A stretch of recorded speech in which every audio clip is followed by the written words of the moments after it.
मैं अगर तेजस्वी जी की जगह होता और कोई उनके परिवार को ऐसे गाली देता, मैं मुंह तोड़ जवाब देता। पब्लिक में कोई दे रहा है, कोई भी बना के दे सकता है। ऐसे तो मेरे बारे में भी लोग देते होंगे, तो इस पे बात के बतंगड़ क्यों बनाना।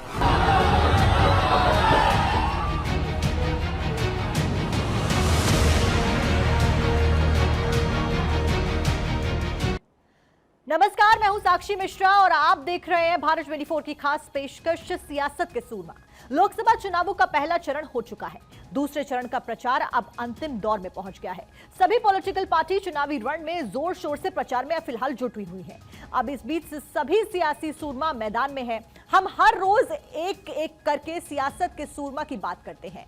आज हमारे इस खास प्रोग्राम में बात चिराग पासवान की होगी, उस चिराग पासवान की जिसकी रोशनी विपक्ष को परेशान कर रही है, जिसको बिहार में विपक्ष निशाना बना रहा है। लेकिन चिराग अपने अंदाज में जवाब देते हुए नजर आ रहे हैं। चिराग पासवान ने चाचा के सियासी करियर को अपनी रोशनी के आगे धीमा कर दिया। ये वही चिराग पासवान है जो कि प्रधानमंत्री नरेंद्र मोदी को भगवान राम तो खुद को हनुमान कहते हैं।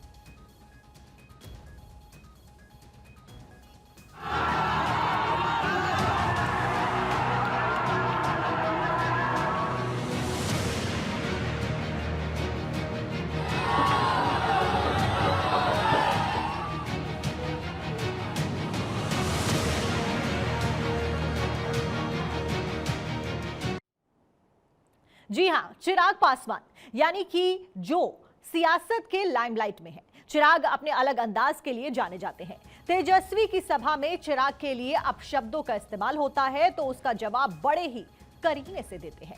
वहीं नीतीश के धुर विरोधी चिराग पासवान ने एक प्रोग्राम में मुख्यमंत्री नीतीश कुमार के पैर छूकर आशीर्वाद लेकर अपनी राजनीति को धार दे डाली। यह तो मानना पड़ेगा कि चिराग पासवान की राजनीतिक ग्रूमिंग उनके पिता स्वर्गीय रामविलास पासवान की देखरेख में हुई है। ऐसे कई मौके आए जहां पर चिराग ने डाउन टू अर्थ होकर अपने व्यवहार को सामने रखा और राजनीति को पीछे छोड़ा। पर यही व्यवहार, कुशलता इनकी राजनीति की धार भी है। आज रामविलास पासवान के 6% वोट की राजनीति की विरासत पर हक चिराग का कायम हुआ तो उसके आधार में कुशल व्यवहार और नीतियां हैं। हमारी सियासत के सूरमा की इस कड़ी में चिराग को लेकर यह रिपोर्ट देखिए।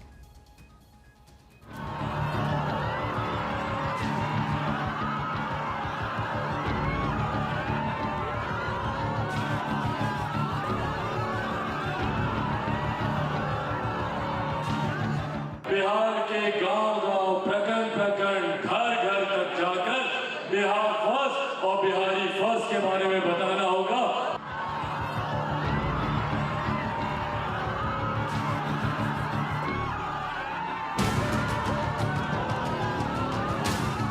हम लोग को जात-पात, विभाजन की राजनीति सुनियोजित तरीके से की जाती है। बिहार में रोशन चिराग।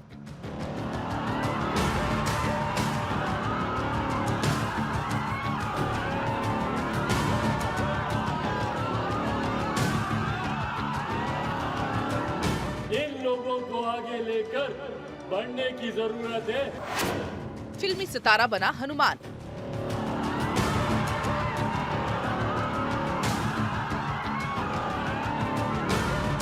मेरे प्रधानमंत्री जी का तीसरी बार देश का प्रधानमंत्री बनना जरूरी है देश के लिए। पासवान परिवार का उभरा सितारा।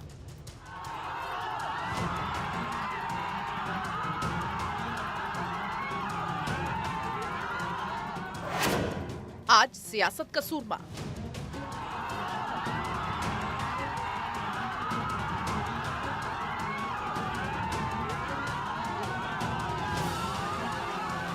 लोकसभा चुनाव 2024 में खुद को मोदी का हनुमान बताने वाले चिराग पासवान इन दिनों बिहार की राजनीति में लाइमलाइट में हैं।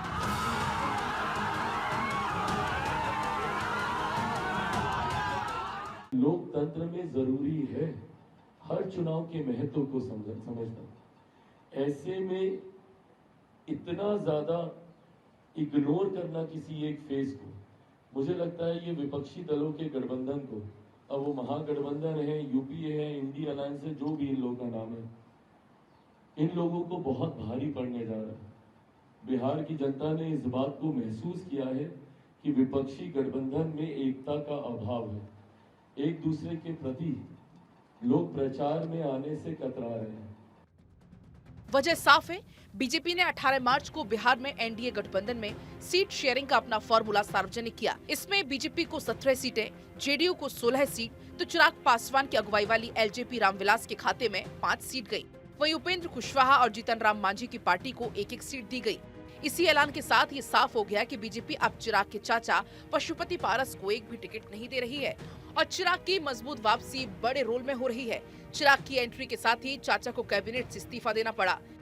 इस तमाम रस्साकशी से ये साफ हुआ कि बिहार में बीजेपी की सियासी फिल्म के लीड एक्टर अब भी चिराग पासवान। बीजेपी की चिराग पासवान पर भरोसा जताने की कई वजह है। इस भरोसे की शुरुआत जानने से पहले एक नजर उस दौर पर डालते हैं जब बिहार में एलजेपी के 2 टुकड़े हुए थे, यानी साल 2020 में जब चिराग पासवान के पिता रामविलास पासवान का निधन हुआ था। इसके बाद चिराग के चाचा पशुपति पारस ने उनकी राजनीतिक पार्टी पर दावा ठोका तो चिराग पासवान ने भी कुछ दिनों में नई पार्टी बना ली। बीजेपी ने तब भी असली एलजेपी यानी पशुपति पारस वाली पार्टी को ही समर्थन देना जारी रखा। वहीं दूसरी तरफ चिराग पासवान की नई पार्टी एनडीए का हिस्सा ना होते हुए भी बीजेपी के लिए अपना समर्थन देती रही। जब एलजेपी में फूट हुई तो चिराग अलग थलग पड़ गए। पशुपति पारस को दलित वोटों से उम्मीद थी, लेकिन चिराग ने फिर यहाँ चाचा को गच्चा देते हुए जन आशीर्वाद यात्रा निकाली। उनकी यात्रा को अच्छा रिस्पांस मिला। अपनी इस यात्रा के दौरान चिराग ने खुद को पिता रामविलास पासवान का असली राजनीतिक उत्तराधिकारी बताया, जबकि पार्टी को तोड़ने वालों को विश्वासघाती कहा।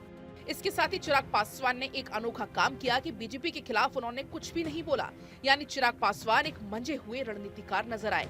चिराग पासवान एनडीए से बाहर होते हुए भी खुद को प्रधानमंत्री मोदी का हनुमान बताते रहे, यानी मोदी की तुलना प्रभु श्री राम से करते हुए चिराग पासवान ने खुद को उनका सेवक हनुमान बताया। इसके बाद चिराग पासवान दोबारा फिर एनडीए में आ गए और आते ही उन्होंने सबसे पहले हाजीपुर सीट पर अपना दावा ठोका। यहाँ बीजेपी ने इस बार कैबिनेट मंत्री पशुपति पारस को दरकिनार कर चिराग पासवान पर भरोसा जताया। इसकी एक बड़ी वजह शायद 2014 की वो चर्चा भी हो सकती है जिसमें चिराग पासवान ने अपने ही पिता को एनडीए में शामिल होने के लिए मनाया था। पुरानी मीडिया रिपोर्ट्स की माने तो एक शाम चिराग पासवान ने अपने ही पिता रामविलास पासवान को ये कहकर एनडीए में शामिल होने के लिए मनाया था कि कांग्रेस और राहुल गांधी सम्मान नहीं देते हैं। Bureau report, Bharat 24। सियासत के सूरमा में क्योंकि आज बात चिराग पासवान की हो रही है, तो सबसे पहले आपको ग्राफिक्स के जरिए बताते हैं कि चिराग पासवान का राजनीतिक सफर कैसा रहा है। उनकी पहचान के बारे में अगर बात की जाए तो वो बिहार के जमुई सीट से लोकसभा से सांसद हैं। पूर्व केंद्रीय मंत्री रामविलास पासवान के बेटे हैं चिराग पासवान। बिहार की सियासत में प्रभावशाली शख्सियत चिराग पासवान की है और रामविलास पासवान जो कि उनके पिता थे उनकी भी एक काफी स्ट्रॉन्ग इमेज है। न सिर्फ पार्टी बल्कि एनडीए गठबंधन में भी अच्छी खासी सक्रियता दिखाने वाले हैं चिराग पासवान। अब सिनेमा की ग्लैमरस दुनिया से राजनीति में उन्होंने पांव पसारे हैं। कंप्यूटर साइंस की पढ़ाई करने वाले चिराग पासवान एक फैशन डिजाइनर भी है पेशे से। फिल्म की दुनिया में अपनी किस्मत उनके द्वारा आजमाई गई। 2011 में आई मूवी मिले ना मिले हमसे मूवी करियर का आगाज चिराग पासवान के द्वारा किया गया था। अब आपको बताते हैं कि मुश्किल दौर में राजनीतिक में कैसे उनका कदम आया और राजनीति में वो कैसे कदम रखते हैं। रामविलास पासवान के लिए मुश्किल का दौर था। इस बीच धर्मनिरपेक्षता के नाम पर रामविलास के लिए बीजेपी के खेमे में जाना मुश्किल था। चिराग पासवान ने यहीं से पार्टी की सियासत का रुख बदल दिया। पार्टी की राजनीतिक किस्मत को बदलने वाला फैसला उनके द्वारा किया गया। साल 2014 का समय था। 2014 के आम चुनावों में एलजेपी बीजेपी के साथ में खड़ी हुई नजर आई। अब इस फैसले के पीछे चिराग पासवान की रणनीति काम कर रही थी। आपको बता दें कि चिराग पासवान ने इस फैसले ने सब कुछ बदल दिया। बीजेपी को चुनावों में स्पष्ट बहुमत मिलती हुई नजर आई। लोक जनशक्ति पार्टी के 6 सांसद चुनकर लोकसभा पहुंचे। चिराग पासवान जमुई के 85,000 से ज्यादा वोट जीतकर सांसद बने थे। इस बीच 32 साल की उम्र में सांसद के रूप में नई पारी उनके द्वारा शुरू की गई थी। अब बड़ी बात यह कि सियासत और रणनीति में बदलाव कैसे हुआ, आपको यह भी बता देते हैं। आपको बता दें कि 2014 आम चुनाव में एनडीए को बहुमत मिली थी। इस बीच एलजेपी केंद्र की सरकार में सहयोगी बनी। बड़ी बात यह कि रामविलास पासवान उस वक्त केंद्र में मंत्री बने। इसके साथ साथ में उपभोक्ता, खाद्य एवं सार्वजनिक मंत्रालय मिला उनको। 2015 आ गया। 2015 में बिहार विधानसभा चुनाव में एलजेपी 243 में से 40 सीटों पर चुनाव लड़ती हुई नजर आई। एनडीए में टिकट बंटवारे में चिराग पासवान नजर आए। तो चिराग पासवान के कुछ स्टेटमेंट सुन लेते हैं जो उन्होंने पिछले कुछ दिनों में दिए हैं। आज प्रधानमंत्री जी की वजह से ही देश ही नहीं दुनिया में अगर भारत का मान सम्मान, भारतीयों का रुतबा अगर बढ़ा है तो ये प्रधानमंत्री जी की देन है। आज प्रधानमंत्री जी की वजह से ही महिलाओं का सम्मान सुरक्षित हुआ है। जमुई में तो मैं पूरे दावे के साथ कह सकता हूँ, वो प्रधानमंत्री जी का नाम हो, चिराग पासवान का काम हो, मेरे मुख्यमंत्री आदरणीय नीतीश कुमार जी की मजबूती हो, उपेंद्र कुशवाहा जी, जीतन राम मांझी जी का सहयोग हो, ये तमाम परिस्थितियां मिलकर जमुई में एक तरफा आज की तारीख में माहौल बना हुआ है। और बिना किसी संदेह के मैं ये कह सकता हूँ कि जमुई की सीट एक बड़े मार्जिन से हम लोग जीतने जा रहे हैं। और यही माहौल बिहार की चारों सीटों पर है। एक तरफा माहौल चल रहा है और ये हम नहीं कह रहे। अच्छा, इवन सर्वेज, ओपिनियन पोल्स जो ये भी नहीं, जो ये शायद नहीं मान रहे कि हम लोग 400 पार कर रहे हैं, पर ये तो मान रहे हैं ना कि हर बार से बड़ी जीत इस बार हम लोग की होगी। तो जब हर बार से बड़ी जीत होगी तो ये कोई कैसे कह सकता है कि आपका कि वो लहर नहीं है आज की तारीख में। भाई अगर 14 से बड़ी जीत 19 में हुई तो इसका मतलब 14 से बड़ी लहर 19 में थी प्रधानमंत्री जी के नाम की।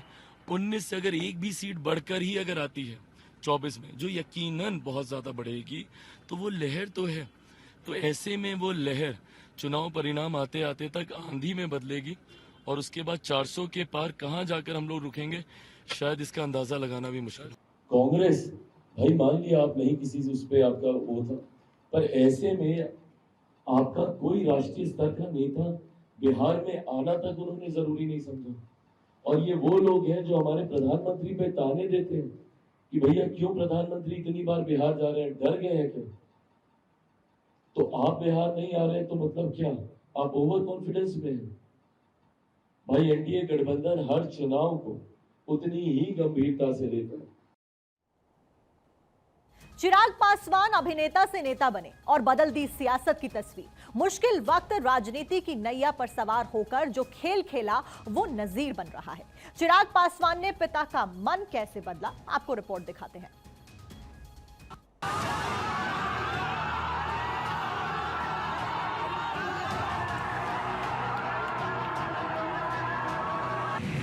एक्टर का राजनीति में डेब्यू।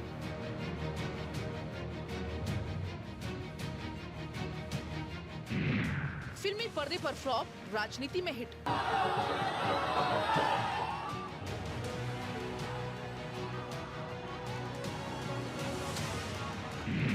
चिराग ने बदला पासवान का मन।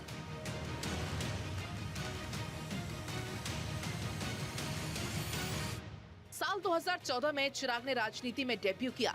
एक्टर से नेता बने चिराग की पहली फिल्म ही फ्लॉप होने के बाद उन्होंने अब फुल टाइम राजनीति का मन बना लिया था। दरअसल उस वक्त तक रामविलास पासवान की एलजेपी कांग्रेस वाले यूपीए गठबंधन का हिस्सा हुआ करती थी।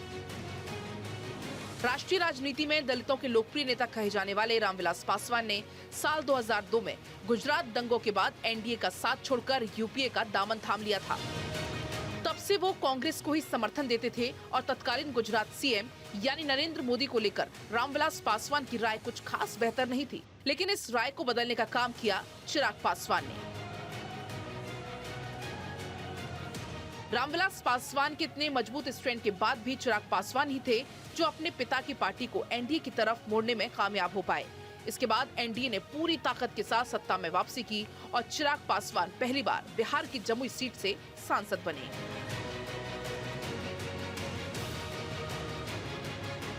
खुद रामविलास पासवान साल 2014 में चुनाव जीतकर केंद्रीय मंत्री बने और एलजेपी के 6 नेता सांसद बनकर दिल्ली पहुंचे।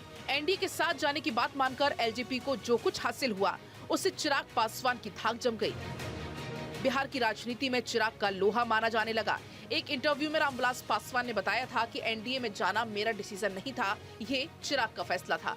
चिराग ने राहुल गांधी को 10 बार फोन किया कि हमको कितनी सीट देंगे, इस पर बैठकर बात कर लेते हैं, लेकिन राहुल गांधी ने कोई रिस्पांस नहीं दिया था। तो एक दिन उसने रात में मुझे बताया कि ये अभी हमें इतना नजरअंदाज कर रहे हैं, बाद में क्या करेंगे।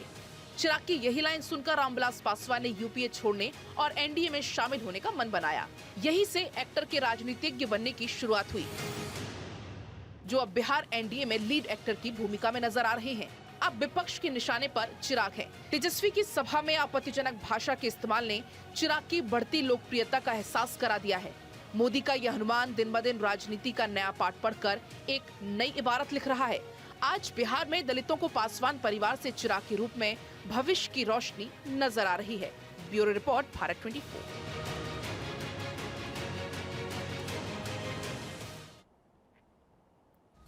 अब बिहार में सीट शेयरिंग का फॉर्मूला समझ लेते हैं। कुल सीटों की बात करें तो 40 सीटें हैं। बीजेपी के पास 17, जेडीयू के पास 16 और एलजेपीआर के पास 5। वहीं एचएएम की बात करें तो 1 और आरएलएसपी के पास भी 1 सीट। इसी के साथ साथ में बिहार का गणित यानी कि 2019 में क्या कुछ गणित रहा ये भी जान लेते हैं। आपको बता दें कि कुल सीटें 40 थी और इस बीच बीजेपी 17, जेडीयू 16, एलजेपी 6 और कांग्रेस 1 सीट पर लड़ती हुई नजर आई। वहीं आरजेडी के पास 0 सीट्स रही। अब कारगर रही चिराग की प्रेशर टैक्टिक्स। आपको बता दें कि बिहार में चिराग पासवान ने रैली की, बिना नाम नीतीश पर निशाना साधा, दूसरी तरफ जाने के संकेत भी देते हुए वो नजर आए। बिहार फर्स्ट, बिहारी फर्स्ट का नारा चिराग पासवान के द्वारा दिया गया, जो कि काफी ज्यादा पॉपुलर भी हुआ। जमीन पर वो लगातार सक्रिय रहे और जनता के बीच में अपनी इन्वॉल्वमेंट को बढ़ाया। 8% वोट का गणित भी जान लेते हैं। 2019 में एनडीए को 35.4% वोट शेयर मिला। 39 सीटों पर जीत मिली थी एनडीए को। एलजेपी को 8% वोट मिले थे। इस बीच ये है 8% का गणित। आरजेडी गठबंधन को 1 सीट मिली। वोट शेयर 28.3% रहा। इस बीच आपको बता दें कि चाचा भतीजे में क्या कुछ विवाद था। पार्टी में अध्यक्ष पद को लेकर विवाद था। रामविलास पासवान के निधन के बाद विवाद शुरू हुआ। इस बीच चिराग पासवान पार्टी के अध्यक्ष बनाए गए। पशुपति पारस ने चिराग के अध्यक्ष बनने को असंवैधानिक कहा। आपको रिपोर्ट के जरिए पूरी डिटेल्स बताते हैं।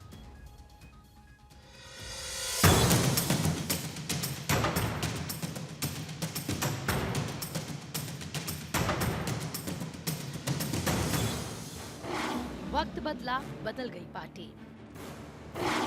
कभी चाचा, कभी भतीजा। चाचा की छुट्टी, भतीजे को 5। विरासत पर नहीं आएगी आंच। रामविलास पासवान की लोक जनशक्ति पार्टी में चाचा पशुपति पारस और भतीजा चिराग पासवान में वर्चस्व की लड़ाई चली।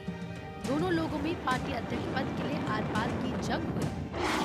पशुपति ने कहा कि हमारी पार्टी में संविधान है कि एक व्यक्ति एक पद पर होगा। चिराग 3 पद पर थे।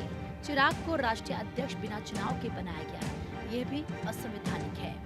3 पद पर रहना असंवैधानिक है, इसीलिए संसदीय दल के नेता और राष्ट्रीय अध्यक्ष के पद से उन्हें हटाने का निर्णय लिया गया।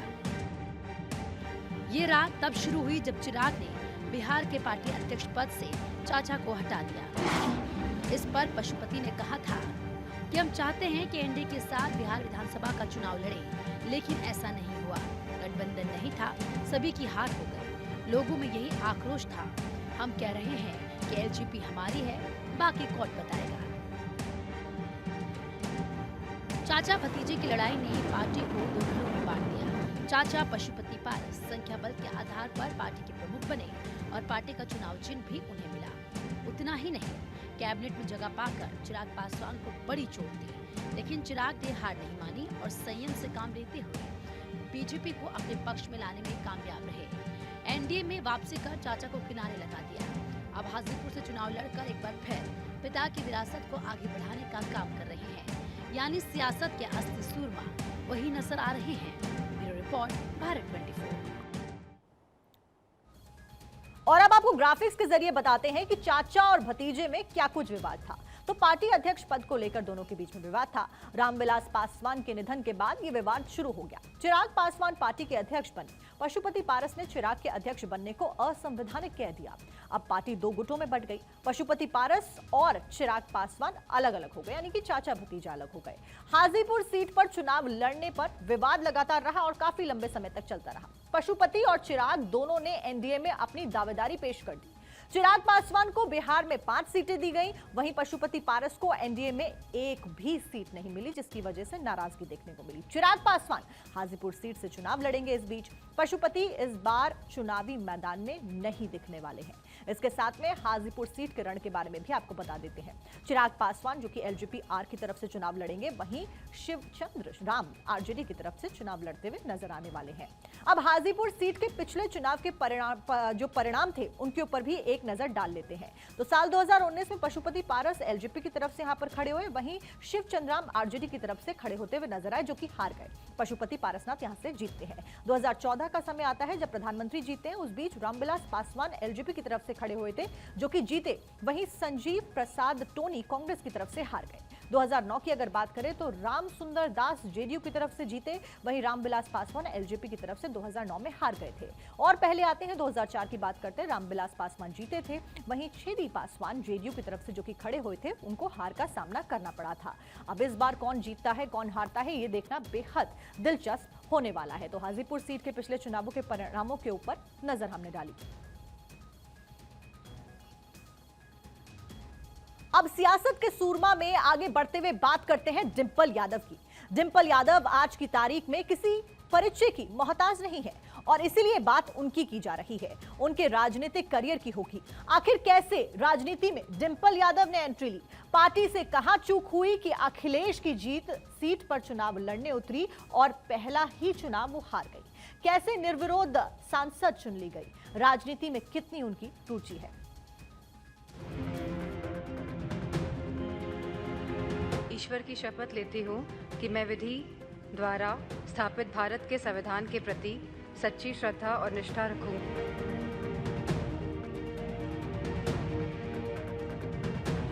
सब लोग हमारे साथ थे, इसलिए हमें साइकिल मिली, क्योंकि आप लोगों की दुआओं का, आप लोगों की प्रार्थना हम लोगों के साथ थी और आप सब बुजुर्गजनों का आशीर्वाद हमारे साथ था।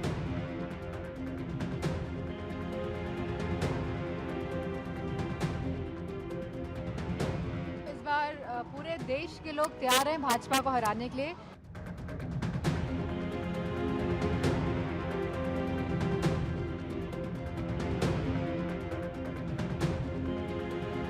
पूरा गठबंधन साथ खड़ा है।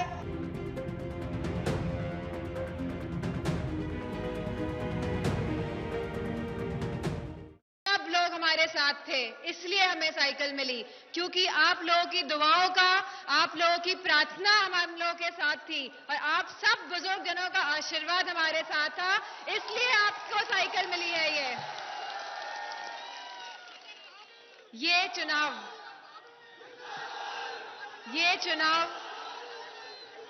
चुनाव आप अपने विधायक जी को तो चुनेंगे ही यहां से, लेकिन अगला मुख्यमंत्री और दोबारा मुख्यमंत्री कौन बनेगा, आप बताइए।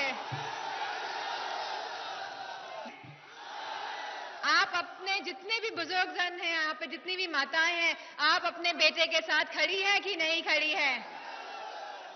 माताओं का हाथ जोर के नहीं निकल रहा है। मैं खाली महिलाओं की अपनी आवाज सुनना चाहती हूँ। कितनी जोर के निकलती है सब महिलाओं की आवाज? समाजवादी पार्टी और पूरा गठबंधन पूरा गठबंधन साथ खड़ा है और ऐसी सरकार बनाने जा रहा है जो लोगों के हक, लोगों के सम्मान और लोगों की भागीदारी की बात करे। ईश्वर की शपथ लेती हूँ कि मैं विधि द्वारा स्थापित भारत के संविधान के प्रति सच्ची श्रद्धा और निष्ठा रखूंगी। इस बार पूरे देश के लोग तैयार हैं भाजपा को हराने के लिए, क्योंकि जिस तरह के उन्होंने वादे करे और जिस तरह की व्यवस्थाएं कहा कि लोगों तक पहुंचेंगी,